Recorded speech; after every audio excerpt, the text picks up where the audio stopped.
Hey everyone, welcome back to the channel. My name is Arushin and in this video we are going to design how we can create our resume as a fresher if you are going into the IT industry. अब इस video में हम basically एक page का resume create करने वाले हैं for a fresher student. तो ये बेसिकली सारे ग्रेजुएट्स या पोस्ट ग्रेजुएट के लिए है जो कि लास्ट ईयर में है अपने, और अब वो जा रहे हैं आईटी इंडस्ट्री में इंटरव्यूज वगैरह देने के लिए। तो उन्हें अपने रिज्यूमे को किस तरीके से डिजाइन करना चाहिए इस वीडियो में हम वो कवर करेंगे। इस वीडियो में हम नंबर वाइज कवर करेंगे कि सबसे पहले हमें क्या रखना है, उसके बाद फिर हमें क्या लिखना है और उसमें कौन कौन सी इंपॉर्टेंट चीज़ें जो हैं जो हमें मेंशन करनी है, जिसके लिए रिक्रूटर्स स्पेसिफिकली आपका रिज्यूमे देखते हैं और उसमें उन सारी चीज़ों को ढूंढते हैं कि ये सारी चीज़ें आपने एक्चुअल में मेंशन कहाँ की है। ठीक है, तो वो सारी चीज़ें, वो सारी की पॉइंट्स हम लोग कवर करेंगे। So without any further delay let's start the video. Okay, तो जो रिज्यूमे में हमारा सबसे पहला सेक्शन होता है वो होता है सेक्शन हेडर। ठीक है, अब इस हेडर सेक्शन में हमें 3 से 4 चीज़ें मेंशन करनी होती है। सबसे पहले हो गया हमारा नाम। ठीक है, अब नाम जो है आपको हमेशा थोड़ा से बड़े फॉन्ट साइज में आपको मेंशन करना है। ठीक है, मतलब अगर आपने नॉर्मल फॉन्ट साइज अगर आपने 12 का या 8 का यूज़ किया है तो फॉन्ट साइज को हमेशा, मतलब फॉन्ट साइज को अपने नेम के लिए हमेशा 14 या 15 का रखना, ताकि वो थोड़ा सा बड़ा बड़ा रहे और बोल्ड में लिखना। ठीक है, क्योंकि वो सबसे ज़्यादा इंपॉर्टेंट होता है। इसके बाद फिर आते हैं हमारे कॉन्टैक्ट डिटेल्स। कॉन्टैक्ट डिटेल्स में हमें मेंशन करना होता है अपना फ़ोन नंबर, मोबाइल नंबर जो भी होता है, और इसके साथ साथ अपनी ईमेल आईडी। ठीक है, अब मोबाइल नंबर आपको एक ही मेंशन करना है, ज़रूरी नहीं कि अगर आपके पास 2 सिम है तो दोनों नंबर आप मेंशन करो। एक जो प्राइमरी नंबर है आपका, जो हमेशा आप यूज़ करते रहते हो या फिर जो हमेशा चालू रहता है, जिसमें आप हमेशा रिचार्ज कराए रखते हो, वो नंबर आप मेंशन करना। ठीक है, और इसके साथ साथ अपनी ईमेल आईडी मेंशन करना। इसके बाद फिर तीसरी कॉन्टैक्ट डिटेल्स जो होती है वो आती है हमारी लोकेशन। ठीक है, अब लोकेशन में आपकी जो भी करंट लोकेशन है आप उसको मेंशन करना, ना कि आप अपने होम टाउन की मेंशन करना। मतलब अगर आप एक कॉलेज ग्रेजुएट हो तो आपने जहाँ से भी आप कॉलेज कर रहे हो, ठीक है, आप बेसिकली उसी सिटी में रह रहे हो कि जहाँ से आप ग्रेजुएशन कर रहे हो अभी, तो करंट जो भी लोकेशन है आप उसको मेंशन करना। होम टाउन के बारे में आपको मेंशन करने की कोई ज़रूरत नहीं होती है। ठीक है, तो जो भी करंट स्टेट है, जो भी करंट सिटी है, आप उसको मेंशन करना अपने रिज्यूमे में। अब ये तीनों चीज़ें मेंशन करने के बाद एक ऐसी चीज़ जो कि आपके हेडर सेक्शन को थोड़ा सा एक्स्ट्रा ऑर्डिनरी बना देगी, वो होता है आपका गिटहब प्रोफाइलिंग और आपकी लिंक्डइन प्रोफाइलिंग। ठीक है, अब कई लोग कॉन्टैक्ट डिटेल्स में ही जब अपना मोबाइल नंबर, अपना ईमेल आईडी लिखते हैं, इसके साथ साथ लिंक्डइन आईडी भी आप मेंशन कर सकते हो। ठीक है, और लिंक्डइन आईडी के ठीक नीचे आप अपना गिटहब का भी लिंक दे सकते हो। और अगर आपने गिटहब लिंक अपना मेंशन कर दिया तो इससे और भी ज़्यादा आपकी पोजीशन स्ट्रांग हो जाती है और प्रोफाइल आपकी और भी ज़्यादा स्ट्रांग हो जाती है। ठीक है, वो इसलिए क्योंकि अगर आपने गिटहब लिंक अपना मेंशन करके रखा है, इसका मतलब ये कि एचआर को या रिक्रूटर को ये चीज़ समझ में आ चुकी है कि आपने कोड्स किए हैं। ठीक है, कोडिंग की प्रैक्टिकल नॉलेज है आपको, और वो सारे कोड्स ऑलरेडी आपने अपने गिटहब की प्रोफाइल पे अपलोड करके रखे हैं। इस वजह से आपने अपने गिटहब की लिंक यहाँ पे मेंशन करके रखी है, ताकि कंपनी का रिक्रूटर या एचआर आपकी गिटहब की लिंक के थ्रू आपकी प्रोफाइल चेक कर सके और देख सके कि आपने कौन कौन से कोड यूज़ किए हैं और कितनी प्रैक्टिस की है। ठीक है, तो इस वजह से गिटहब लिंक मेंशन करना बहुत ही ज़्यादा ज़रूरी होता है। तो अगर आप गिटहब लिंक अपने प्रोफाइल पे, अपने रिज्यूमे पे मेंशन करते हो, तो ये ऑलरेडी आपकी प्रोफाइल को एक अलग सा लुक दे देती है बाकी स्टूडेंट के कंपैरिजन में।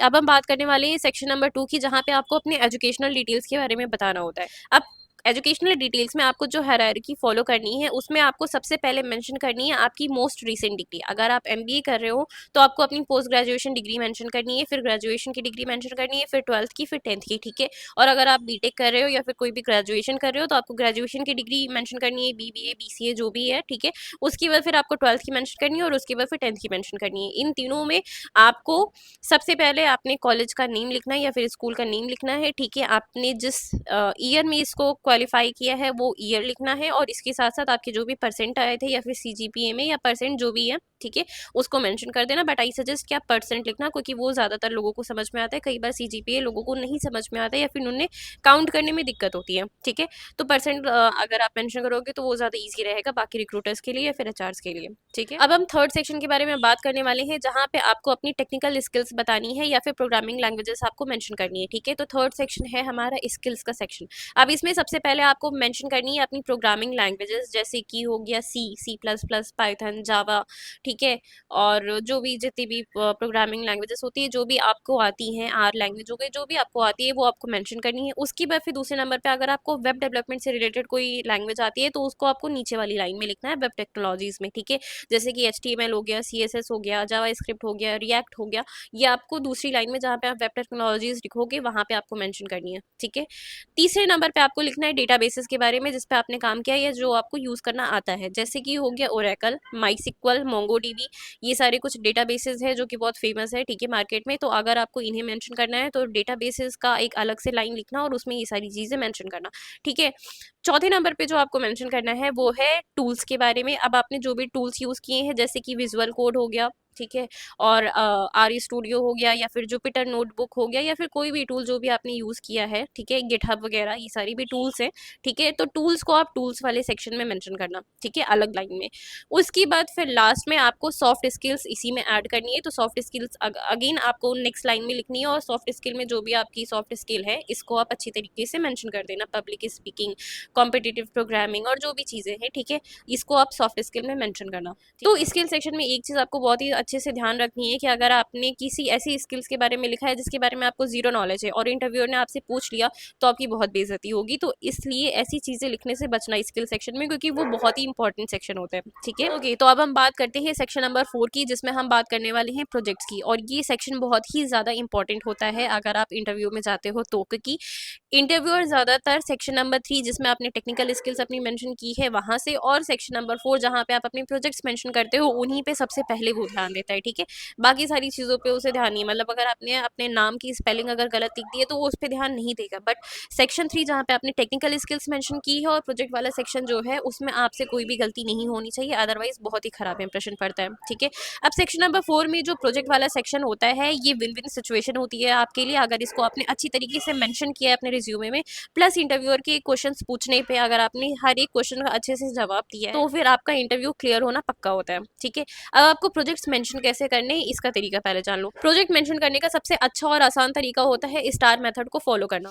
तो स्टार मेथड का जो फुल फॉर्म होता है, S stands for situation, T stands for task, A stands for action and R stands for results, ठीक है।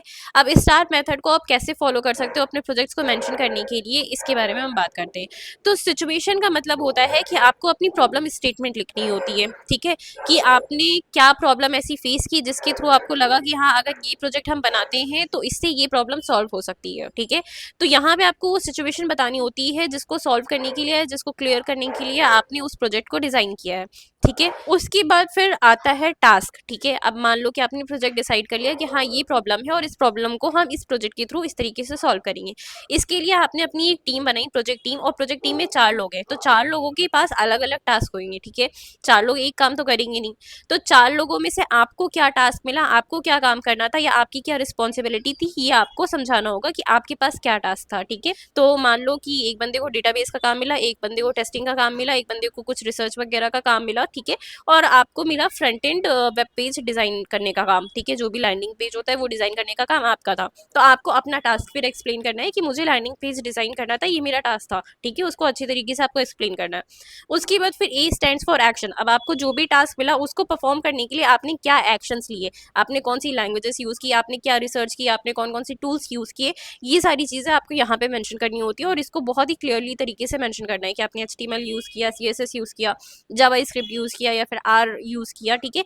ये सारी चीजें आपको बहुत ही अच्छी तरीके से बतानी होती है, रिएक्ट यूज किया, ये सारी चीजें आपको बहुत ही अच्छी तरीके से मेंशन करनी होती है, ताकि इंटरव्यूअर को समझ में आए कि आपके पास एक्चुअल में टेक्निकल नॉलेज या फिर प्रैक्टिकल नॉलेज कितनी अच्छी तरीके से है, ठीक है।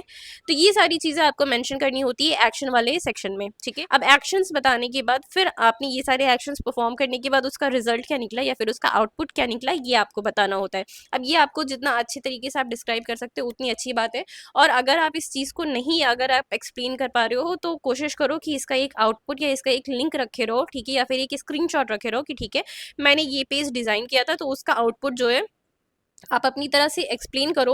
और उसके बाद फिर इंटरव्यू से पूछ भी लो कि अगर वो बंदा आउटपुट आपका देखना चाहता है तो आप उसको एक रखे रहो कि ठीक है sir, if you allow I can share my screen and I can share my output, और I can share you my result और whatever the project I have created, ठीक है। तो इस तरीके की एक लिंक बना के या फिर PDF बना के रखे रहो, ताकि आप हमेशा अपना आउटपुट या अपना रिजल्ट जो है वो इंटरव्यूअर को शो करो। तो अगर मान लो 100 बच्चे हैं और 100 बच्चों ने अपना कोई प्रोजेक्ट बनाया है, तो 100 बच्चों ने एक्सप्लेन किया होगा, बट ज़रूरी नहीं है कि 100 के 100 बच्चों ने अपना आउटपुट या रिजल्ट दिखाया हो, और अगर आप दिखाओगे तो आप उसको अलग से याद रहोगे।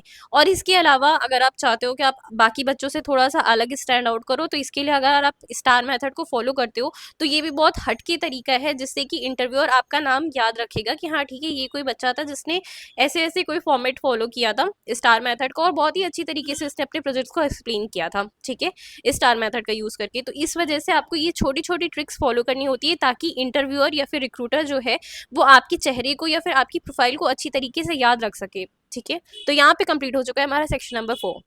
ओके, तो ऑलरेडी मैंने 4 सेक्शंस को कंप्लीट कर लिया है। अब लास्ट सेक्शन जो आता है, इसमें आप अपनी सर्टिफिकेशंस मेंशन कर सकते हो, अगर आपने सर्टिफिकेशंस करके रखे हैं तो, ठीक है। सर्टिफिकेशन से ज़्यादा क्वेश्चन आपसे पूछे नहीं जाते, बट अगर आपसे कोई क्वेश्चन पूछा जाता है तो मेक श्योर करना कि आपको सर्टिफिकेशन से रिलेटेड सारी चीज़ें याद हो, कि आपने इस पर्टिकुलर सर्टिफिकेशन में क्या सीखा है, इस पर्टिकुलर सर्टिफिकेशन में आपने क्या सीखा है, ठीक है।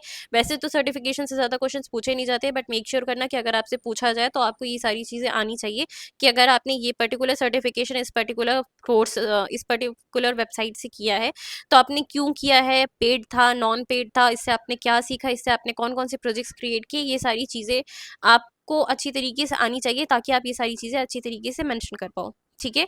Okay, so that's it for this video. I hope कि मैंने सारी चीज़ें कवर करके रखी है और आपको अच्छी तरीके से फॉर्मेट समझा दिया है, ताकि आप हर एक चीज़ अच्छी तरीके से क्लियरली मेंशन कर सको और अपनी इंटरव्यू को अच्छी तरीके से क्लियर कर सको, ठीक है। अगर अभी भी आपको कोई डाउट है या कोई क्वेश्चन पूछना है तो आप मेरे से कमेंट सेक्शन में पूछ सकते हो, ठीक है।